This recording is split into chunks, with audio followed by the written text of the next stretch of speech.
한국 철스크랩 시장이 갈라파고스 같은 느낌이다라고 저는 그렇죠. 생각하고 있고요. 오직 국제시장과의 대화와 연동은 제강사의 수입으로부터 시작돼서 그것으로 끝난 상태이기 때문에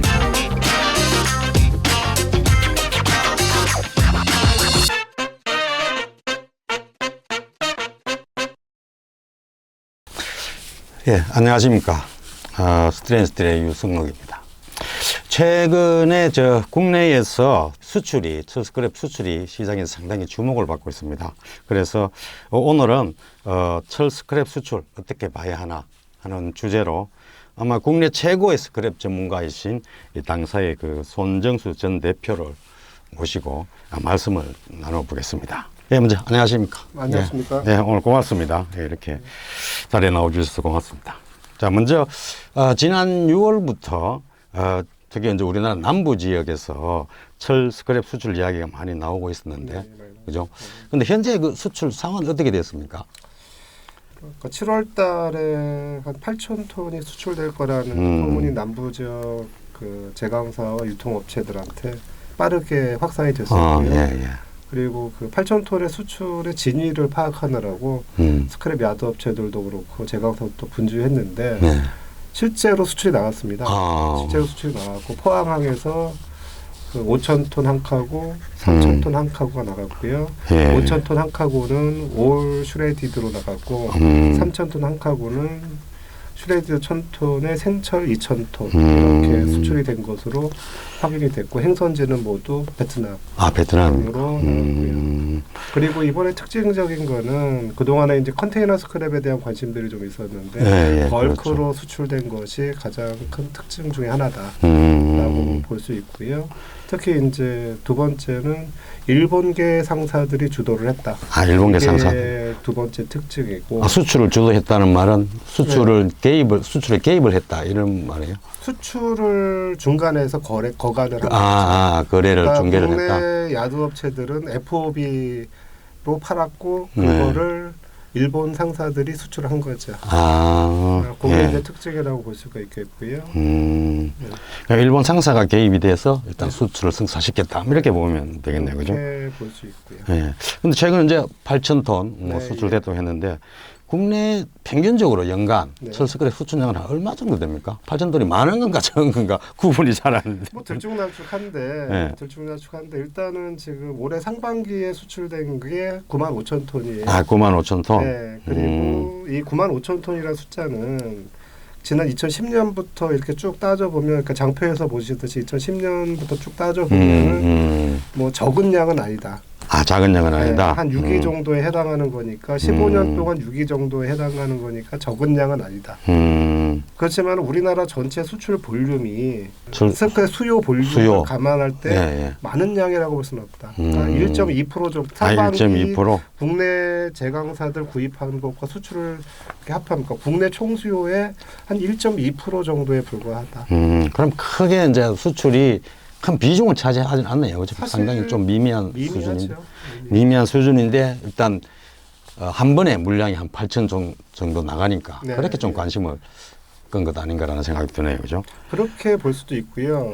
또 다른 한편에서는 기대감?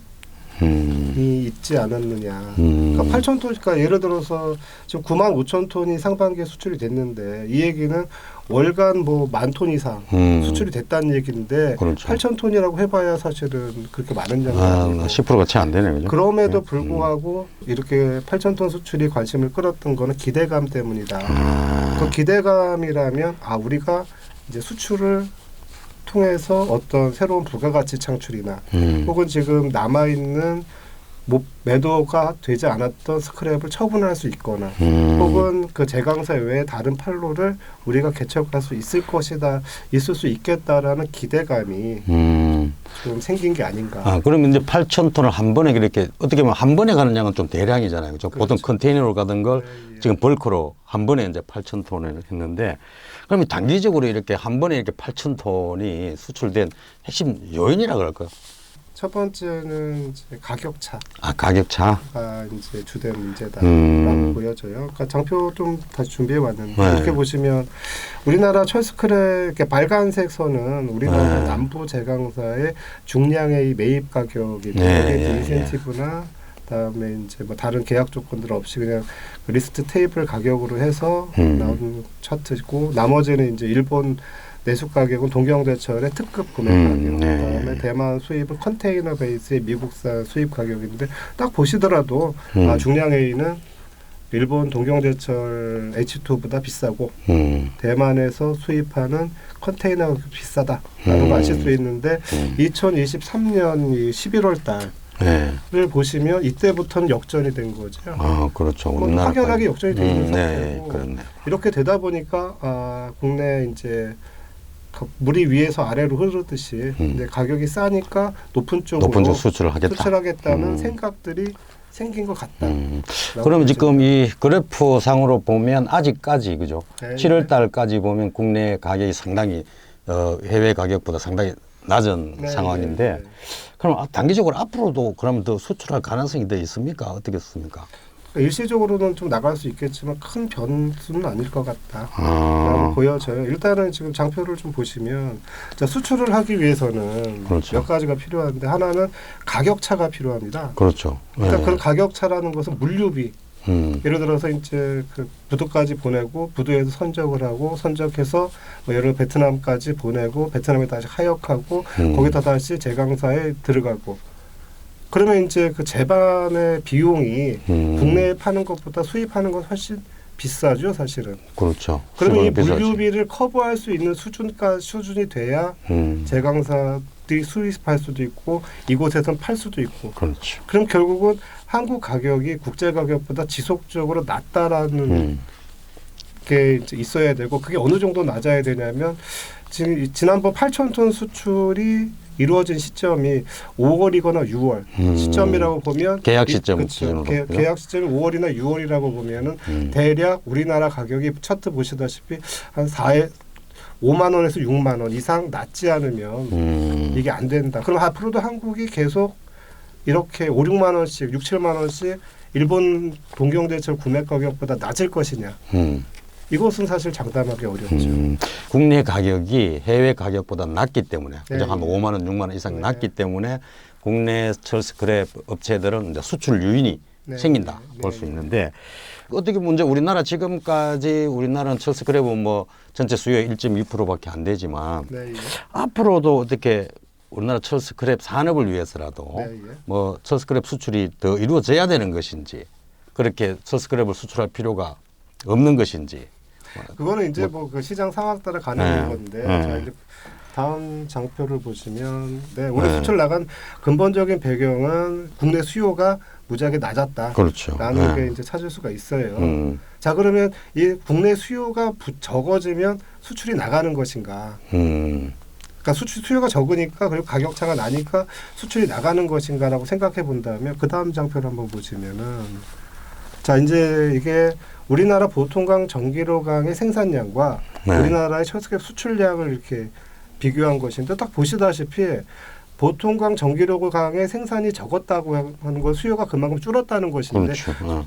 이 철스크랩 수요와 수출은 그다지 그렇게 큰 상관성이 없습니다, 사실은. 그러니까 우리나라의 철스크랩 수출량이 1.2%, 1%뭐 이렇게 되기 때문에 수출은 적정한 수준, 5%, 10% 이렇게 올라오기 전까지 수급보다는 가격이나 감정적인 요인에 집중이 될 것이고 그러니까 수출을 한다는 얘기는 수출이 한국의 철스크랩 산업에 기여하고 제강사의 발전에 기여하기 위해서 적정 규모 수출이 이루어지는 게 좀 필요하다고 생각을 하고요. 그건 아마 5에서 10% 이상은 돼야 될 거다. 5% 이상은 돼야 이렇게 긍정적인 사인을 줄 것이다. 이렇게 생각을 하고 있습니다. 그래서 기본적으로 그러면 이제 지금까지는 1.2% 정도밖에 수출을 못했는데 앞으로 5%, 6% 정도 수출을 해야 된다고 하면 네.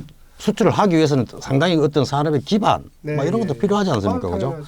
적은 양밖에 수출할 수밖에 없었던 그 원인이 있을 것이고 만약에 수출을 조금 더 5%, 6% 뭐 어떤 경우에 뭐 10%까지 증대시키려고 하면 우리나라의 어떤 그 스크랩 수출을 위한 뭐 기반 네, 예. 뭐 이런 것도 조금 더 강화되고 조금 더 발전돼야 되는 것 아니에요? 일단 그 수출을 하기 위해서는 네. 몇 가지 이제 장벽이 좀 있습니다. 네. 장벽이 좀 있는 하나는 이제 항구 수출하기 항구가 필요하죠. 그렇죠. 수출 항구가 필요, 네, 항구가 항구가 있어야죠. 필요하고, 그러니까 반도 국가이기 때문에 또 네. 천스크랩 수입을 많이 하는 나라잖아요. 네. 그런 측면에서 수출을 할 수 있는 부두 여건은 좀 갖춰져 있다. 저는 항만이 이제 그렇죠. 있는 거죠. 네, 예, 네. 맞. 일단은 예, 갖춰져 있다고 볼 수가 있고요. 또 한국은 대량으로 수입했기 때문에 대량 수출도 가능한 여건이 있다.